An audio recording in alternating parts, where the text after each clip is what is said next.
धरतीपुत्र मुलायम सिंह के सम्मान के लिए नीतीश कुमार की बीजेपी समेत तमाम दलों से खास अपील।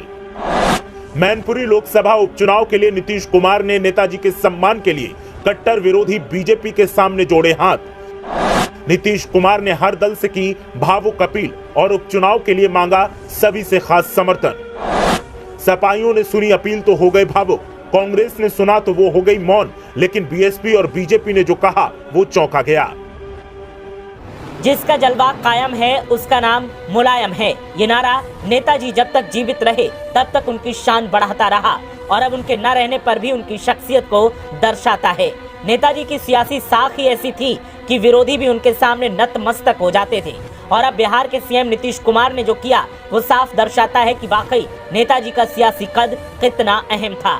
नेताजी के निधन के बाद मैनपुरी लोकसभा सीट पर उपचुनाव का ऐलान हो चुका है और हर दल जीत की तैयारी कर रहा है, लेकिन धरतीपुत्र मुलायम सिंह के सम्मान के लिए नीतीश कुमार ने अब हर विरोधी दल से एक खास अपील की है। नीतीश कुमार ने नेताजी के सम्मान की खातिर अपनी सबसे कट्टर विरोधी दुश्मन बीजेपी के सामने भी अपील कर डाली और कुछ ऐसा कहा जिसने चौंका दिया।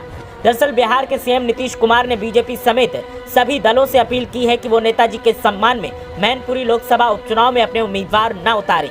सपा ने इस सीट पर डिम्पल यादव को उम्मीदवार बनाया है। इस बीच जनता दल यूनाइटेड ने बीजेपी समेत अन्य सभी दलों से अपील की है कि वे मैनपुरी लोकसभा उपचुनाव में समाजवादी पार्टी की उम्मीदवार डिम्पल यादव के खिलाफ अपने कैंडिडेट को न उतारें। सपा संरक्षक मुलायम सिंह यादव सदन में मैनपुरी सीट का प्रतिनिधित्व करते थे और उनके सामने अगर सभी लोग वॉकओवर देते हैं तो ये मुलायम सिंह यादव के लिए एक सच्ची श्रद्धांजलि होगी।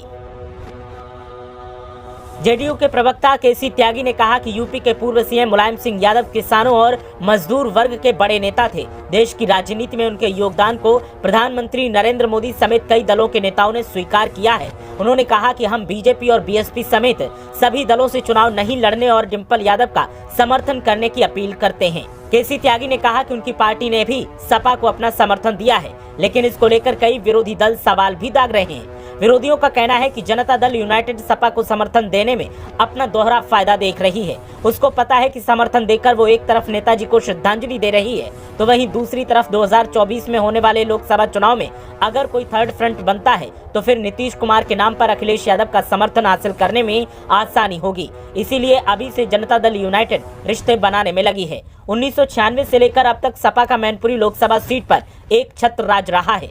बीजेपी अभी तक लोकसभा उपचुनाव के लिए वेट एंड वॉच की पोजीशन में है। वो पूरी तरह अपने नफा नुकसान को जान लेने के बाद ही पत्ते खोलने के मूड में है।